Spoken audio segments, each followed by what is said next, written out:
Hi, thanks for joining us for the Family Plots, Gardening in the Mid-South. I'm Chris Cooper. Avoiding neat lines and grouping plants together can give your flower bed a fresh new look. Also, we're going to talk about how to control voles. That's just ahead on the Family Plot, Gardening in the Mid-South. Production funding for the Family Plot, Gardening in the Mid-South is provided by the WKNO Production Fund, the WKNO Endowment Fund, and by viewers like you. Thank you.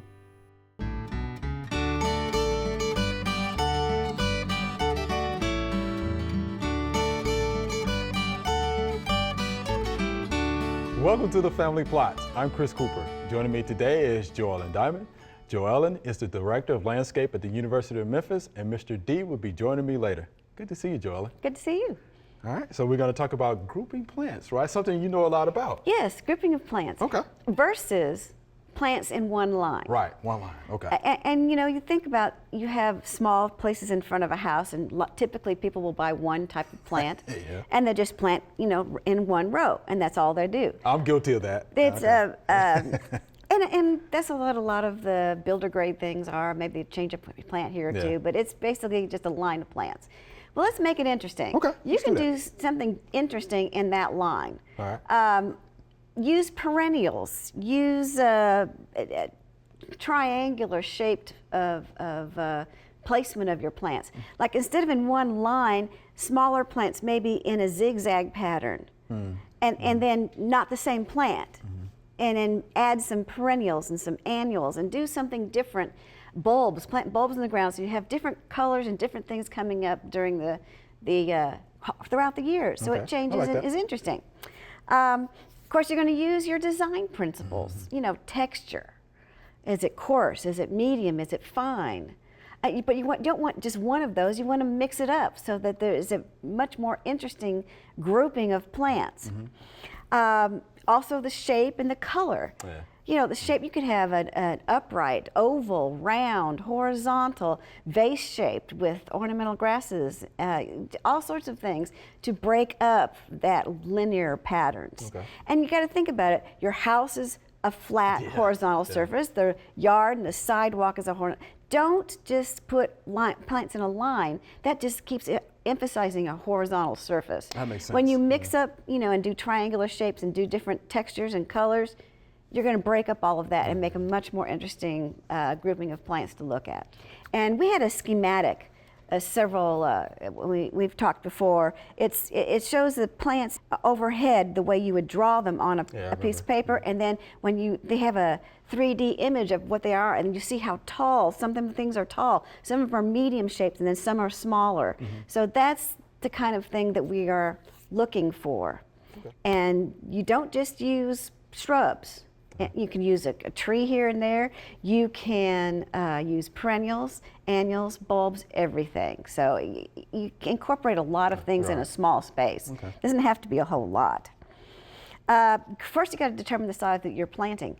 Now, once you decide what you want to do, take a garden hose out there. You know, make the shape in what you want and determine how big that area is. And if there's grass there, you know, you're going to have to get that out. Yeah. And then you got to determine what kind of environment is that. You know, is it in the sun? Is it in the shade? So your light conditions. You got to figure what kind of environment you've got. I mean, is it a low area of your yard? You know, are you going to have to think about maybe some wet plants that like the wet conditions a little bit better? All sorts of things to consider with the environment. You need to prepare the soil. Get it ready for what's going to be there. If you want to take a soil test, this is an excellent time to take a soil test and say what we've got.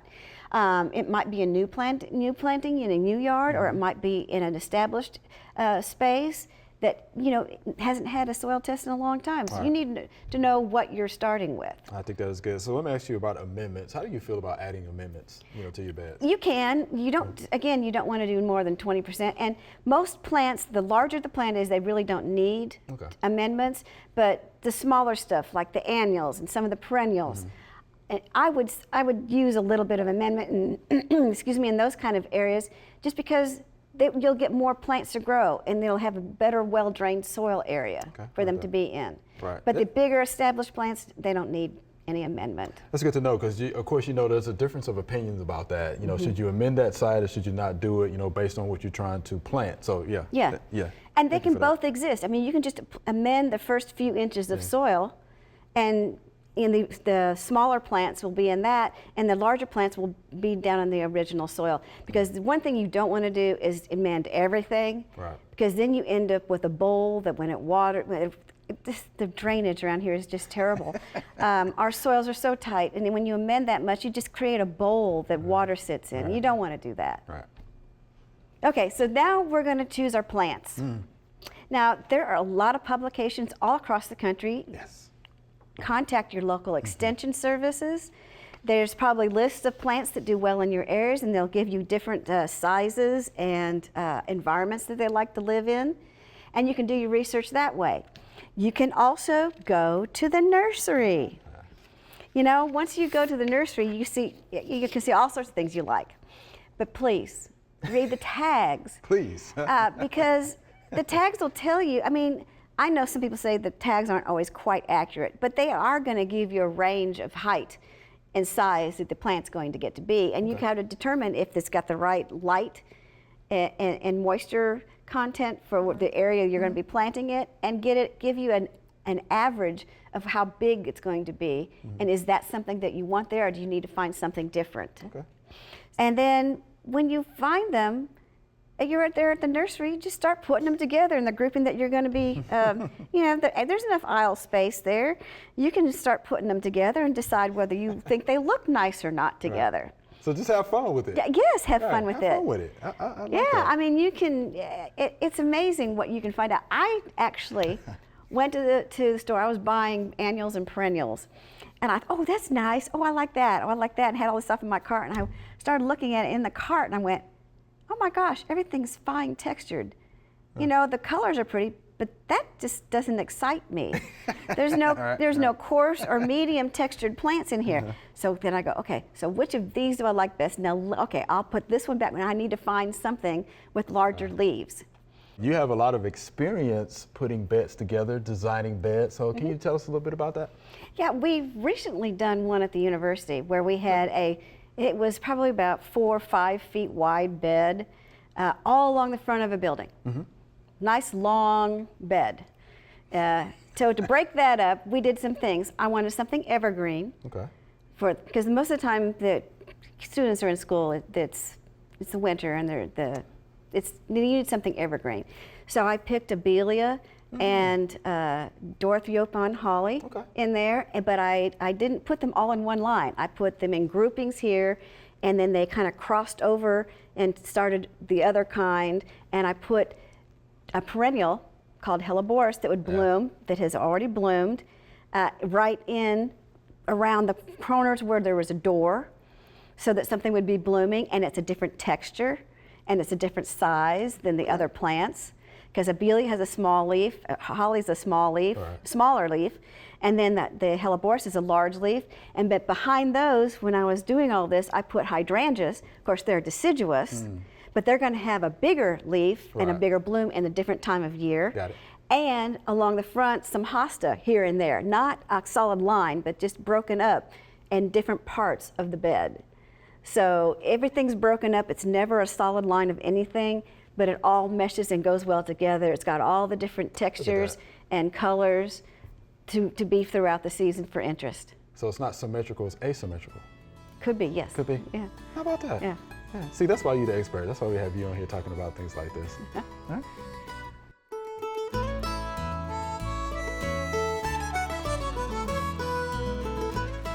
So sometimes I get asked, how do you know when you're starting plants? How do you know whether to start from cuttings or to start from seeds? And an easy answer to that can be that some plants don't make seeds. Certain hybrid plants just don't ever go to seed. And those are perfect ones to grow from cuttings. For instance, this is an African blue basil, fantastic plant, beautiful blue flowers. It doesn't make seeds, so we grow this one from cuttings. This is a lantana, Lantana Miss Huff. It is a cultivated variety. It doesn't make seeds, so we grow it from cuttings. This is a porterweed, blue porterweed, doesn't make seeds, so we grow it from cuttings. Now an easy one to do from seeds, this is papaya. These are all little papaya seeds. About a month ago, this was a papaya from the grocery store. I cut it open, planted them all in this tray. These are all little papayas coming up right from seeds.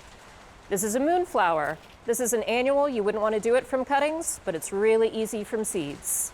So, grown from seed, grown from seed, grown from cuttings.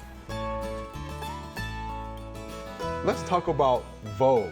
Voles. Because one of the questions that we get at the office a lot is about voles. I understand that because there are a lot of voles around. I grew up calling them field mice. That's what we always call them. They're little short mouse-looking critters. They have a short tail, which differentiates them from a house mouse. They are extremely prolific. They burrow, they feed on plant material. They, unlike moles and armadillos, they like roots and they will kill your ornamentals. They are commercially important. I've seen them invade commercial orchards and kill fruit trees. In the wintertime, they will actually girdle the plants. They'll eat bark in the wintertime, so they're really, really nasty little critters. And it's one of the few critters that I talk about. I use this Prevention and Control of Wildlife Damage book, but it's one of the few critters I talk about where it says shooting is not practical or effective. They're too small, they're hard to hit, and they stay underground most of the time. But very quickly, I'm going to show you that there are a couple of toxicants that are listed. So using rodenticides are probably one of the most effective means of controlling these, and there are a couple of them out there, zinc phosphide, and then the anticoagulant rodenticides are a little slower acting, but they do a pretty good job. And even snap trap, mouse trap, if you bait it with peanut butter or something like that, can be effective. Or you can catch a few, but in a laboratory situation, one of these little mama voles produce 17 litters in 1 year. Wow, that's a lot. 17 litters. 17 litters. How many in a litter? They range from 3 to 13 or 14. Whoa. That's a lot. Most of them on the average are 3 to 6 or something like that. So they're very, very prolific critters. They can do a lot of damage, and you'll see the tunnels. You see where they come up. There'll be a hole about 1 1/4 inch and a half in diameter where they come up, and then they'll tunnel under things. And if you use one of the anticoagulants or the zinc phosphide baits, probably be a good idea to pour them in the tunnels because they are toxic to some birds, and it might keep other critters from getting to them. You can also buy bait stations, or create a bait station with the baits in there that'll keep other critters from getting to it. There are 23 vole species in the United States. Most of the ones we have in our area are the pine vole. I think that's the most common one here. But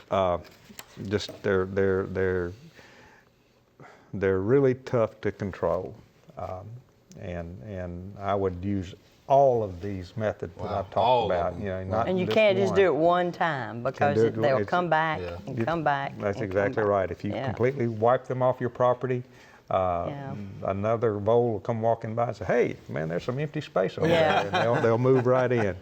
Mr. D, can you do us a favor? Can you explain anticoagulant? An anticoagulant is a product that when they ingest it, it will cause them to internally bleed themselves to death. And usually in the process, it makes them thirsty. And so as far as rats and mice in your house or under your house or in your attic, it's a good thing because it will make them go out and find water, and hopefully they'll die out there close to the watering hole. The voles, it's not that important because they're outside anyway, for the most part. Now, some of these critters, the voles will come in. I've caught voles on my sticky traps in my garage. They come into my garage every once in a while, not that common. But they are just, they're extreme. They are predated upon by hawks and owls and coyotes and things like that. But there's not enough of those predators out And there. snakes, right? Snakes. Snakes yes, will get 'em snakes. too. Rat Yeah. snakes especially. Right, Leave yeah. the rat snakes alone. 'Cause they'll go down in the They'll go in tunnel. there. They're one Yeah. of the few critters that will go down and get them. Yeah. That's a good reason to not kill beneficial snakes, because the snakes, to me, like the rat snakes and the king snakes, those are the ones you want in your garden, because if you have a vole problem, that can help. They you can- know. they can definitely And help. one thing I have found too, that a lot of people, clientele will think that it's a mold. Yes. Because they'll see those tunnels, Yeah. and they'll think, and you know, voles will take over an They'll old use mold abandoned tunnels. mold Yeah. tunnel, and that's why a see lot that. of people think that the damage to the plants is the moles, and It it's is not. not. No, it's not. It's the voles, yeah. Bowls, Right. And they love expensive plant material. Oh yeah, You know I about had them. Yeah, The hostas. the you know? hostas and roses. And roses, right. I had a really pretty knockout rose that was several years old, and it was probably as tall as I am, and I noticed that it was just totally wilted. And I went out there, and it was kind of leaning, and I picked it up, and not a root on it.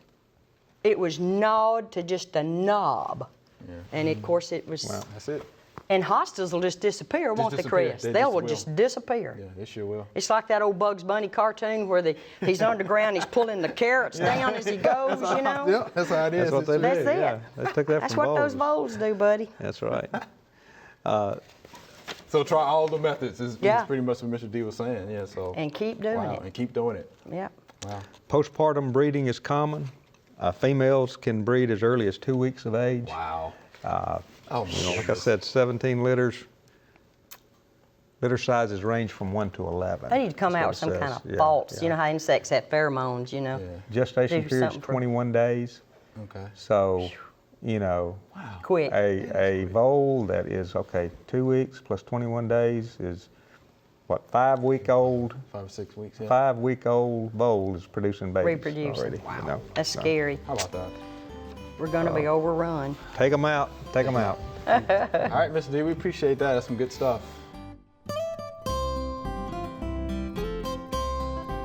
If your houseplant fern is getting a little big, there's an easy way to do something about that.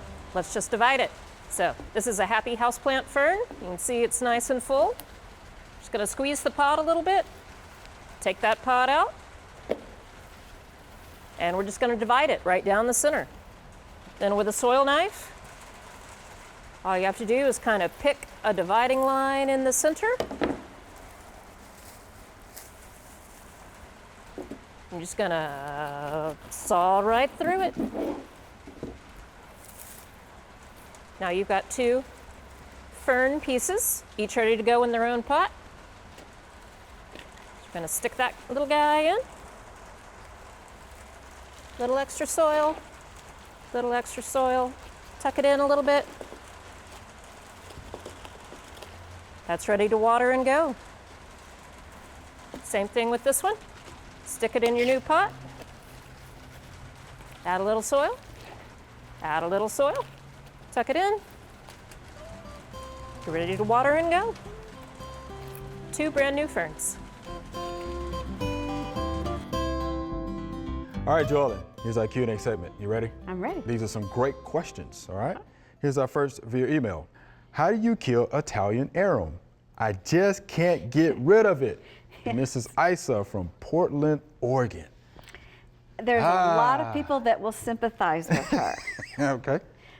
Because it's very tough. It's got those rhizomes underneath the ground, and so that's a lot of carbohydrate storage in there. I think she's doing everything right. She sprays them, she Right. digs them. So let's talk about that. Yeah. Of course, she cuts them and she uses Roundup, right? Yeah. She also uses the Roundup concentrate. She applied it directly to the leaves, to the Yeah. stems, etc. And the last thing she did was what? She dug them up. She tried to dig them out. So She's doing everything right. But the plants really want to live. And they Wants to just, live. sometimes it's hard to just keep up with the ones that are regenerating. Mm-hmm. Because you leave a little bit of tuber in the ground and it's going to have enough to start growing again. And you just got to keep up with it. She's doing the right thing. She just needs to continue and keep up with it. keep up with it. Yes. Can I offer another suggestion? Sure. Right. So instead of using glyphosate, right? How about triclopyr? Yeah, you could use that. Triclopyr, right? Sure. Use a different mode. It's a brush. you Yeah. know. A little bit, killer? little bit different kind of mode of action. Different mode of so- action. Yeah. And then two, something else I would consider with the triclopyr, adding a surfactant, Oh, that's true. right? Yeah. Because it's going to reduce the tension, right? Yeah, because Right? The Arum leaf has tension. some nice shiny leaves. Oh, yeah. And you know, Waxy cuticle. all she can do is just put a little dish soap in it. That would be a good surfactant. Right. Yeah, because you want to allow, of course, that chemical to penetrate, that leaf, right? Yeah. So add that surfactant, reduces the surface tension. Yeah, I think that might work. that might help her out a little bit. I might have, just a little bit. All right, but it's gonna be work, Miss Isa. I know. Yeah. I'm sorry. There's a lot Yeah. of people that sympathize with her. Yeah, that's for sure. Right, that's for sure. So good luck. We appreciate that. Mm-hmm. Here's our next via email. Can you suggest plants I can grow in my small, shady, squirrel-infested backyard? This is Susie Q from Oregon, Ohio. She says she would enjoy something with flowers that the very hungry squirrels would not eat. Oh, okay. Hey, so the squirrels are Well- eating up stuff, right? Yeah. Right. So, yeah. Can we help Miss Susie Key out? So, I hope so. first and foremost, Oregon, Ohio. You know the plant heart in the zone? Probably 6B. 5 or 6. Yeah, Yeah, 6B. Okay. Right. So your plant should be able to withstand temperatures between -5 and 0. Yeah, for 6B. So can we help her out? Yeah. All right. She could do some spirea, some barberry. Okay. If you want shrubs. There's a lot of perennials and annuals she can plant. Okay. Squirrels do not like things that are fragrant. So you think of alliums and hyacinths and daffodils, lily of the valley, That's a good one. Yeah. coral bells, Lenten roses, Yeah, I like Litten roses. astilbe, mugworts, anything that has a very strong fragrance, spearmint, the mint family, Ah, yeah. anything from the mint family, Right. they will not like all of that. Okay. All right. And most of those will have flowers. The plant Most of material them you're will. talking about, and grows well in shady conditions. Of course, we don't know how shady. Yeah, I don't know. Yeah, she there's said different shady. degrees of shade, Right. but those can withstand shady conditions. Yeah. Right. How about hydrangeas? Yeah, you could think? do some hydrangeas. Okay. They have flowers. They have flowers. I mean, we have lots of squirrels, and I've never had them eat hydrangeas before, but I do know that I used to grow pansies, and they would eat all the plugs. They'd come through and eat all the plugs out of the pansies, and I'm like going, okay.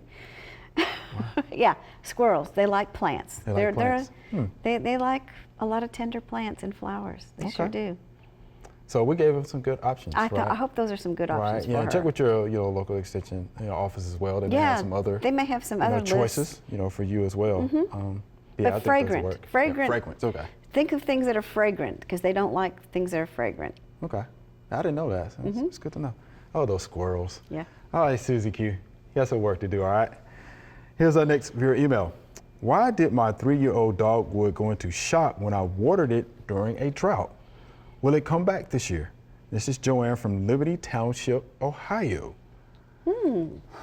I wish we had a picture Okay. Yeah. because I'd like to know exactly where it's planted because dogwoods are kind of understory trees. They like to be at the edge of the forest. They Okay. don't like to be in a lot of sun. Right. And yes, I understand droughts, and I understand that a lot of times in the droughty situation, a new planted or a young tree like that cannot pull up enough water in the root system to go through the tree to keep the leaves upright. Got it.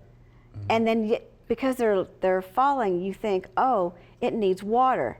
Then you water it, but it doesn't need water because it's just simply translocation from roots to the shoots that it can't keep up with the heat. Got it.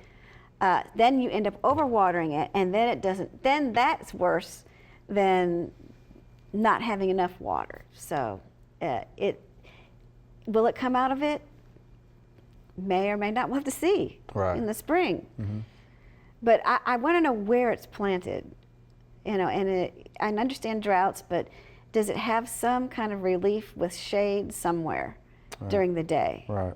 That's what I'm wondering about. That's good, But yeah, Joella. just That's good. because in the hot situation leaves droop does not necessarily mean it needs water. You have to dig in the soil and you have to see if the soil actually is moist and needs water or not. Don't overwater during droughts because they may not need as much water as you think. It's just plant itself cannot draw up enough nutrients and water out of the ground to keep the leaves upright. All right, so let's talk about this, right? So dogwoods, of course, shallow root Yes. systems. Shallow root systems, Yeah. right? We always talk about consistent moisture. Yes. It makes a difference. So you want to talk a little bit about that? Yeah. Consistent. Yeah, Moisture. mulch. It should have mulch Yeah, around it. yeah, yeah. Because if it had, and you remember, you don't volcano mulch. Right. You don't put a mulch about 5 foot from it. I would get a nice 2-3 foot. To me, I mean, it depends on the size of the tree. You could go up to 3 feet away and have a nice mulched area, especially with shallow-rooted trees like that to protect them from the heat. Right. Right. You could do that too. But then again, if just looking at the tree is not going to give you the picture, you need to check the soil to see if it actually needs water. That's a good point. Consistent moisture is important, folks. It's important. So, Ms. Joanne, yeah, go out there and inspect and see, you know, where's the dogwood, where is it first of all? planted? Yeah. Where's it planted? And then consistent, you know, watering is going to be the key for that. All right, thank you for that question. We appreciate it. All right, Joanne, I always learn so much. So Yes. thank you much. Appreciate that. Remember, we love to hear from you. Send us an email or letter. The email address is questions@familyplotgarden.com. And the mailing address is Family Plot, 7151 Cherry Farms Road, Cordova, Tennessee, 38016. Or you can go online to familyplotgarden.com. That's all we have time for today. Thanks for watching. It's time to start planning and planting this year's garden. FamilyPlotGarden.com has over 1,000 gardening videos to help this year be your best garden year ever. Go check it out. Be sure to join us next week for the Family Plots Gardening in the Mid-South. Be safe.